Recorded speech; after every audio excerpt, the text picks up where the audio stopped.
I love everything that it comes to AI.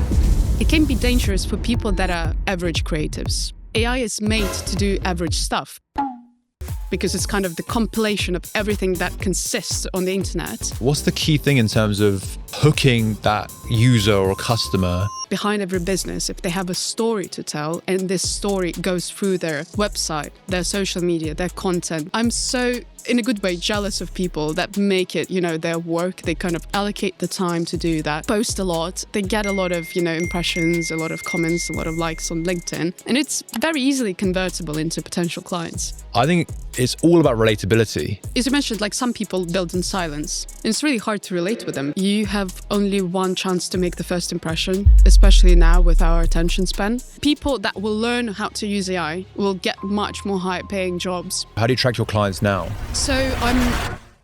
Anastasia, welcome to the podcast. How are you? Good. Thank you for having me. No, my pleasure. It's always nice to get, because I put something out on Twitter and LinkedIn, and I got so many replies.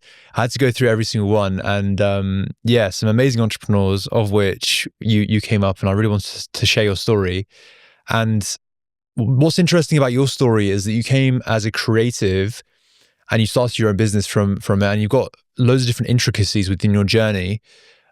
So for you, I guess, how did it all begin? So originally I'm a film director. So I've been filming commercials and documentaries, and I did all that back home in Russia. So for me, moving here, it was mostly a journey of moving to my girlfriend. Now she's my fiance, and I moved here because of that. But in a couple of months after, the war has started, and basically I stayed here, and now I call the UK my home. And for me, when I moved, I started basically working in the startup space, which I never did before. I always was a freelancer, a free artist. And I started consulting startups on the content side of things, on the creative side of things. And for me, it was really interesting to see how people build something, and they try a lot of different ways to build it. And I was very intrigued by it. But then some time went by, and I decided to quit and basically, with my friends, start my own thing, and basically turned out into a creative agency. So we're called Particular Creatives. And what we do is we're a collective of all the creatives that I worked before. And I'm creative director, and we help early stage startups and SMEs with their branding, with everything, with design, all the creative challenges, we solve them. And for me, this journey was like a very, a 180 turn, basically, starting from scratch, leaving my film director career behind. And yeah, I enjoyed very much. It's an interesting journey full of challenges, but I enjoy them. Why did you make the transition from film director to entrepreneur? Basically, for me to move here, I had to find a full-time job to be on a work visa. So because of all the intricacies with visa situation, you have to move here either by through a talent visa, for example, or a work visa.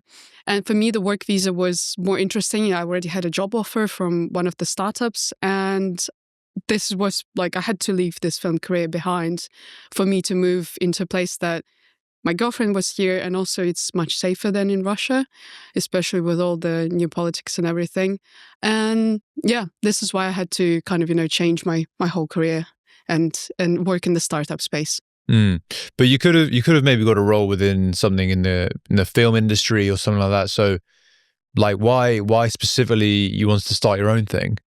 Whilst I was in the startup world, consulting startups, I found that, okay, there are things that I want to try out, and I want to fail fast mentality. I wanted to try them out as fast as I can and see how it goes.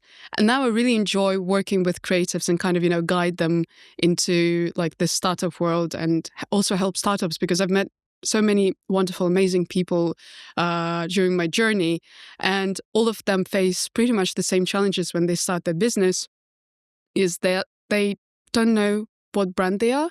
And we're kind of here to help them out, because I have amazing brand strategists and designers and creatives that help with all of that. And for me, it was an interesting new challenge, but it doesn't mean I won't be filming maybe sometime again. But yeah, it's a nice break and a nice, change of environment, change of the challenges as well. So what's the biggest problems that startups face that you're solving? So I believe that you have only one chance to make the first impression. And especially now with our attention span, whilst you browse for LinkedIn, you browse through, I don't know, Instagram, TikTok, all the ads that you see, they're kind of, very bleak. And sometimes they're very, very intense, but they're not catching you. And with startups, it's the same thing. Like you have a lot of different, for example, I don't know, HR services providers, and they all look pretty much the same, but for some reason you choose one. And this is what I started, learning more about, researching and finding that, okay, maybe we can help these startups to kind of, lift their brand presence, but just making sure that they look and feel good. So it all comes down to their logo, their colors, their like the whole branding stuff, the fonts that they use, the website, how it looks like. Because like when you click on the website, you have less than a second, to scan it very quickly and to make the decision. Okay, do I want to stay here? Or do I want to move out, move on? So this is the challenge that I found. Like, okay, this is good because I had experience filming commercials, and basically my job as a director was to make sure that this commercial has a very high retention rate, so that the audience would watch it longer. And especially on the TV, it's kind of simpler, but like with the whole digital era, people can skip the ads very quickly now. So I understand it from my film direction experience, but now in the startup world, I understand it through like the customer experience as well. So you work with startups to create some content for them, to do like UI UX as well on their website, branding. What's the key thing in terms of hooking that user or customer when it comes to their like user journey? What customers value is simplicity and like that they understand what the business wants from them intuitively. So if you don't need to explain a lot, if you don't need to put a lot of text to explain exactly each step, it means that you're doing something good with the user experience. And user interface design, for example, in this case, helps it to make more sometimes there's like, I don't know, if you go in App Store, for example, it happened to me like recently. I wanted to find a good habit tracker app. And there's dozens of them and they all look pretty much the same, but they're like one would catch my eye. And even if it's like maybe, I don't know, costs £1, for example, or there's a free version, I would pay for it because I like the feel of this app. I like how it looks like, and I want to use it. And it means that if I want to use it, if I like to use it, it means I will track my habits there. So for me, this like all comes down to this. It's very subjective because everyone loves what they love. But at the same time, I think what we can do as creatives and as designers is to make sure that this experience is very enjoyable for them. So from the aesthetical part, also from the UX part, as I mentioned, it has to be very intuitive. It has to be very clear and simple. There's a lot of emotions to this though, because it's like, you're right, because we're being sold to on a constant basis, like not just in terms of brands, but sort of like you meet someone and for some reason you connect with them more than another person, but like on the brand's perspective, there's some things where if you're not sort of attentive enough, you go through life and you look at different brands for some reason catch your attention more than other brands. And it's only when you start sort of picking up on it, you're like, why am I more going towards this brand and not this brand? Why has this brand caught my attention more than the other one? They do pretty much the same thing. They look pretty much the same in terms of their offering, but why does this one catch my attention more? And I think once you start picking those things up and start like actually thinking about it, then you can bring it over to your own sort of whatever you're trying to build, like whether it's like your like content like this, or whether it's a brand or a SaaS business or an app, or even a brick and mortar business. Like you can bring it into everything. But that's why I was interested to see if there was like one overarching thing that people are really attracted to when it comes to like aesthetic or experience. With this part, it's very subjective. But what, for example, from my point of view and what I've been trying to tell startup founders, because as I mentioned, we mostly work with early stage and SMEs, and I love it more than working with enterprise because you manage to work with the founders directly. And what I really like, if they have a story to tell, because behind every business, if they have a story to tell and this story goes through their website, their social media, their content, their app even, it creates this hook because people want to learn more. And also it's all about honesty, about sometimes humor.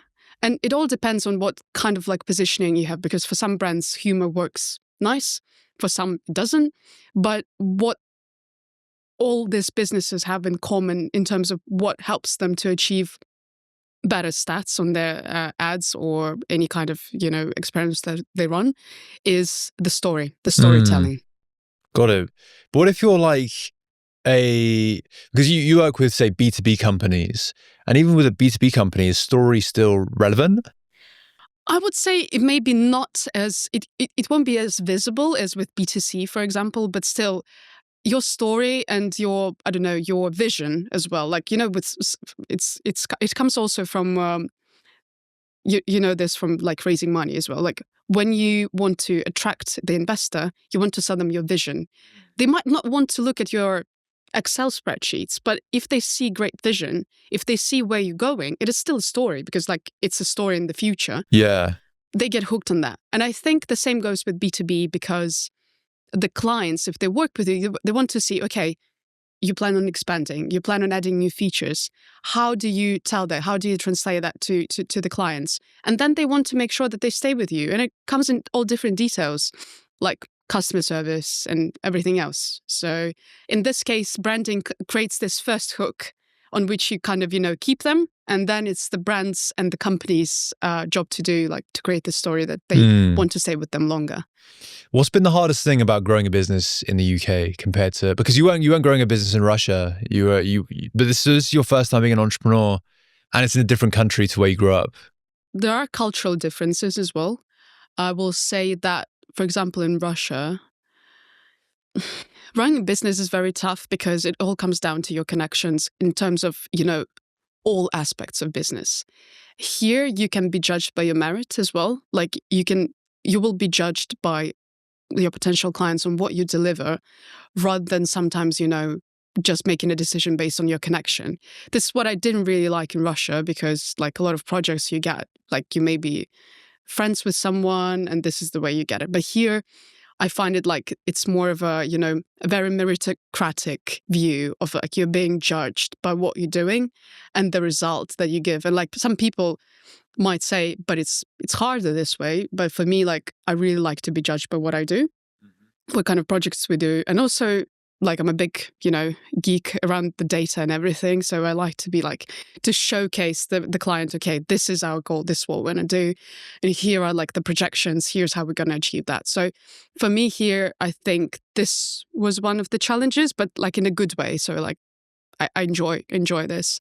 And the second thing for me was having different backgrounds because sometimes it's on a separate note. It's, for example, when you move as a creative in advertisement, it's really hard to create ads in a different culture because there are some things that, for example, if I was growing in the UK, I would know some references, humor, some jokes, some ads from the past and everything. And those references, they create this background that you can share. It's like going to the same uni. You straight away, if you don't know this person, but you went to the same uni, you have this connection that you can, build your conversation on.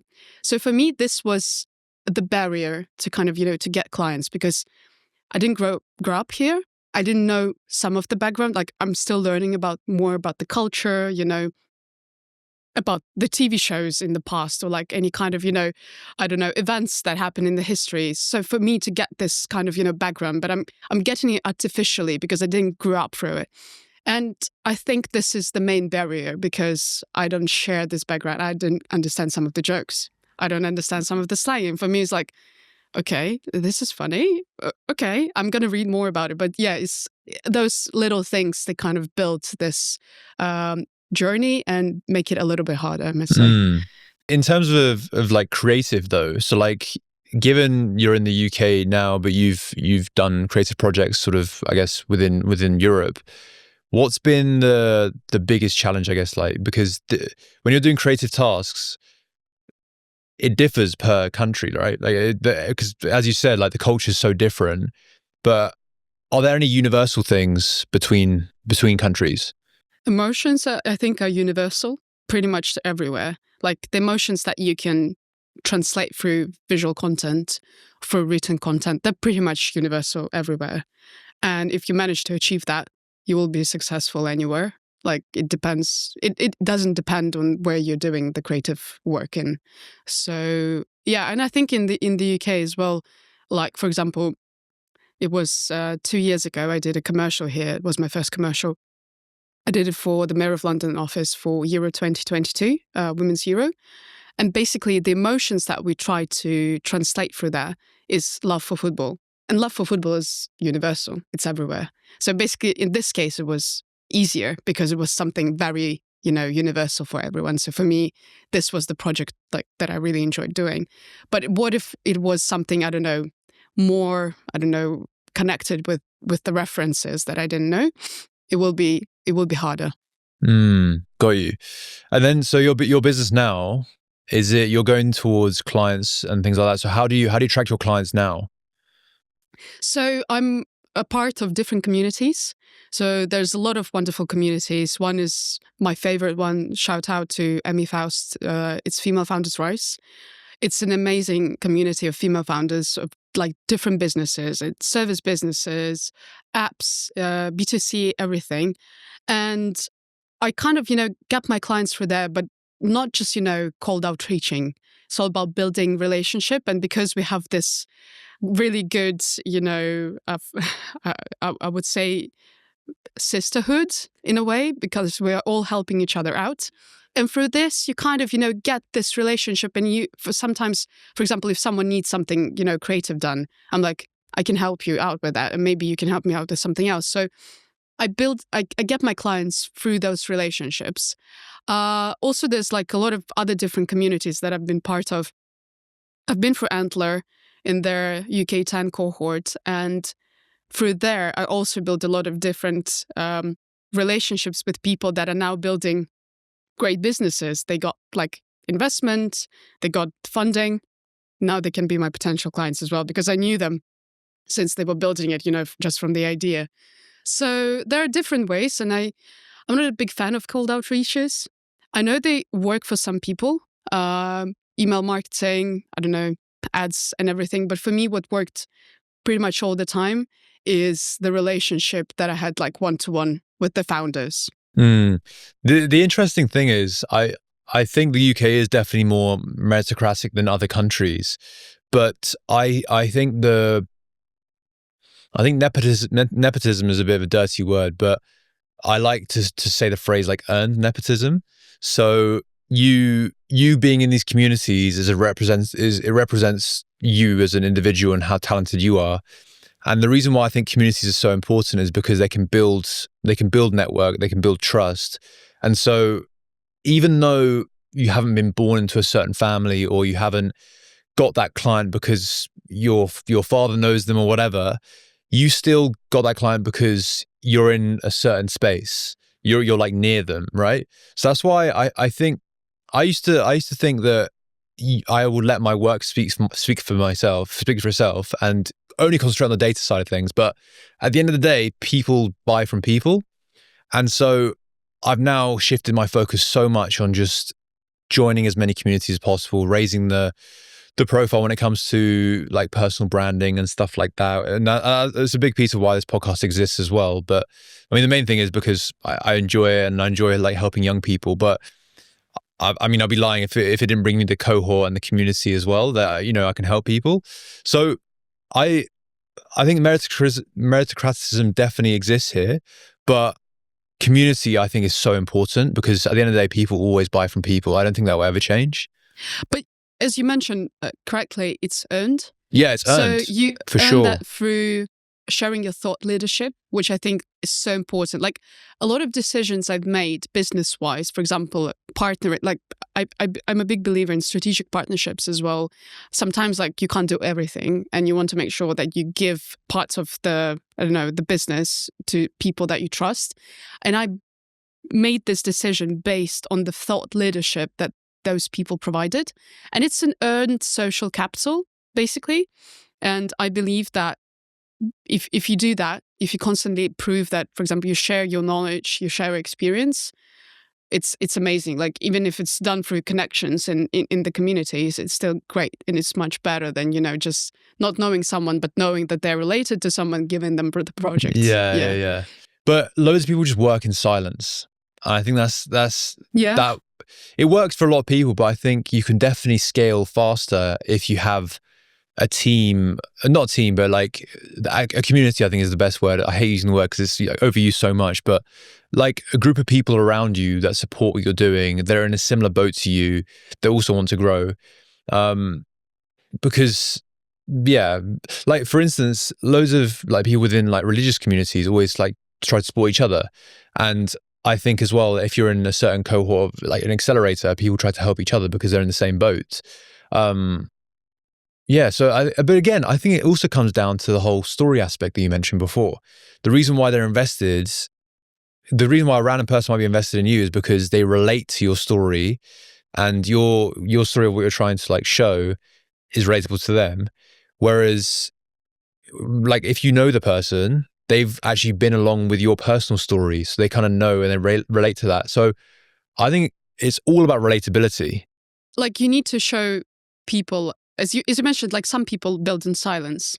And it's really hard to relate with them because you don't know their story. Yeah, exactly. But still, a lot of them are very successful. For example, a lot of, advertising agencies around the world, you don't really know their founders. You might know their creative directors. It's in advertising, for example, but they're not very active on LinkedIn or anything. And basically, but they have trust of the brand because they've been, they've been longer in the market and they prove themselves by their work. But sometimes when you're just starting, I totally agree with you. You need to share your story. You need to be relatable. And I think communities create this atmosphere where you can share your story very comfortably. And also LinkedIn. I can't make myself post on LinkedIn enough. It's just, I'm so, in a good way, jealous of people that make it, their work. They kind of allocate the time to do that, post a lot, and you can see how they grow, how fast they grow, because they get a lot of, impressions, a lot of comments, a lot of likes on LinkedIn, and it's very easily convertible into potential clients. I need to do that. Like, I just can't make myself. I'm not that disciplined in terms of LinkedIn. Yeah, it's difficult. But again, it comes down to the community aspect. Like if you grow an audience because they resonate with your story, they resonate with what you're saying. And so that's the reason why they want to come along with the journey with you. So I understand it. But again, I'm in the same boat as you. I don't post as much as I should. But it's just a long thing. But I do definitely admire people that allocate the time to do that. So for you as a business now, what is the next step for you? Like, what are you trying to do in the long term? So what I want to do next, like right now I work with freelancers. So all the creatives that I work with, I worked with them before for a long time, but they're all freelance. And I want to make sure that I create this atmosphere and create enough, revenue and enough money so that I can afford to hire them full time. And also to make sure that the salaries that they get are above the market range, because what I can see from the UK market, creative roles are so underpaid. It's ridiculous, because you can have, for example, a creative lead role, which is responsible for managing people and also being responsible for the creative, for example, in advertising or any kind of agency. And they will have their salary, 20K lower than, a technical person in their starting position in any tech startup, where they don't have to manage people. They're not that responsible for a lot of things. So I want to make sure that this is kind of, this balance will be equal, and try to do that starting from my own business, because it's good talking about like, oh, it's so unfair all around the world. But I want to make sure that in my business, I can set the example and kind of, hire designers, hire creatives, hire copywriters, hire brand strategists in the above the market pay range, because it's not normal, that people pretty much in the same role, but not the same role, but with the higher responsibility, get less than people in the junior positions in tech. Is it because there's just fewer, as in there's more creative people? Is that the reason why? I don't know enough about it. People see that there's a lot of money in tech and they can get very fast returns, and you can basically sell the subscription to the apps and here's how you go. And tech people are the people that build this. They're the people that support that. And yeah, they're amazing people and they have a lot of knowledge. There's also, like this entry point of them having this background of, knowing programming, knowing code, how to code. And with creative people, not everyone understands what being creative means. Okay, you can go to art school, you can go to film school, but at the same time, you don't need to learn any kind of, unique language. But what you need to learn is your own experience, because what you bring to the creative process is your own experience. You can't learn that. It's like what life you've lived, what kind of films you watched, what kind of art you've seen. It's all kind of, very not tangible. With software developers, it's much more tangible because you know Python, you know JavaScript. Okay, here's the work that you need to do. And I think that's why some companies kind of, when it comes to building the business, they put all the creative challenges to the last part when there's not enough money left. And this is how they base the salary. And also because they think that it's very easy to do the creative work. And they're like, but you're not coding, you're not developing anything. You're just writing stuff, for example, or you're just creating, a strategy. And they just can't understand. It's not tangible for them. So I think that's why the salaries differ that much. Where do you see the future of, say, creative and brands in the future for startups? Because a lot of startups, as you said, they're bootstrapped. Like my own business, we were bootstrapped for a long, actually we still are, but for a long period of time. And brand was actually one of the last things we actually invested, as you said, because it was something that we could get away with doing less on. Now I focus very heavily on it. It's very important, but where do you see the future of, because there's AI involved as well. So where do you see it going in the next sort of because I mean, people say 10 years, but I think it's 10 years is so far down the line now, especially with AI. So in the next sort of 2 to 5 years. The thing with AI is, me as a creative saying I love everything that it comes to AI, because for me, it kind of creates this time that I can focus on being just purely creative and kind of, outsource all the boring stuff to the AI. But what danger it has, and it's kind of, you can view it from different ways. It can be dangerous for people that are average creatives that, for example, produce kind of very average and medium quality content. And for them, AI can replace them easily. But AI is made to do average stuff because it's kind of the compilation of everything that consists on the internet. And it creates average quality. But what it will allow is, if there will be a lot of content done by AI, it will allow to, shine the light on people that are above average. They will be seen because for now, for example, there's a lot of average quality, designers, but if they have a very strong brand, for example, people will still go to them and they will pay them money and they will have the clients. Whereas a very talented designer might not use their personal brand that much. They might not post that much on LinkedIn and Instagram, and they won't have as much clients. But with AI, this will allow them to kind of, be above it. So I think in this case, it's a good thing. Also, it will outsource a lot of boring stuff. So kind of, make sure that we can iterate more quickly. We can create stuff more quickly. So there's not going to be long projects when you have on branding or any kind of design. And also for some startups, it will allow them to start very quickly. Because for them, for example, in the first 2-3 months, an AI-generated logo will be more than enough. So basically what they can do is they can use this logo for some time whilst they're raising. And when they have enough money, then they can invite a proper creative agency to help them out. So yeah, I only see the best in AI and in what it will bring. But at the same time, I think creativity will be valued a lot, because right now with software developers, a lot of them use the Copilot for coding. What it will mean is that the value of their knowledge will be it will be available for a lot of people. Whereas creative knowledge, as we mentioned before, it's not tangible. So it won't be as available because ChatGPT still, it can be creative, but it's creative because of what it knows, of what it scraped the data from. And yeah, I think this is the way we're going.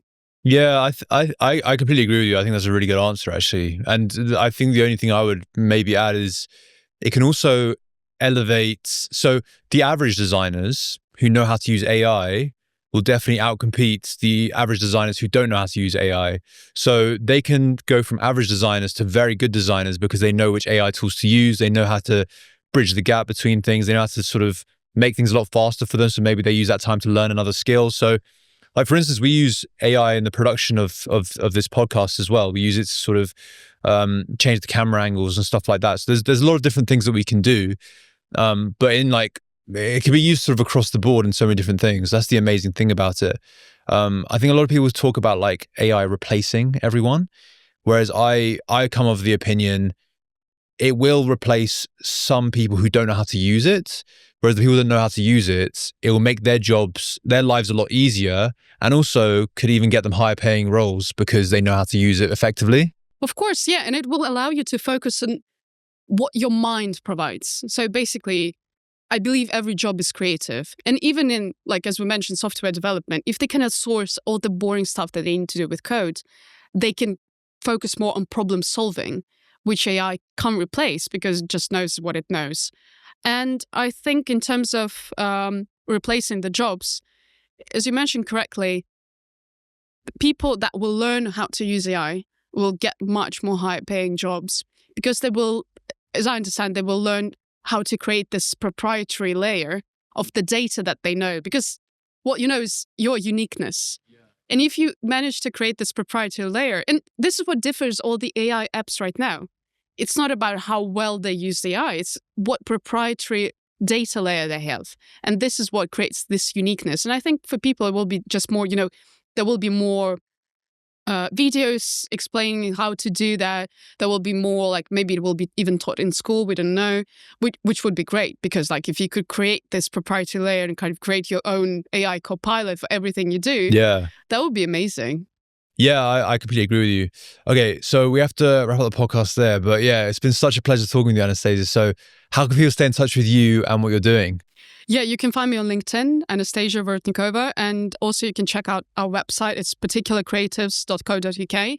And yeah, I'm always up for a chat, so hit me up on LinkedIn. And yeah, always up for virtual coffee. And yeah, thank you so much for having me on the podcast. Well, thank you so much for coming on. And yeah, I'm sure we'll chat very soon. Thank you. Thank you.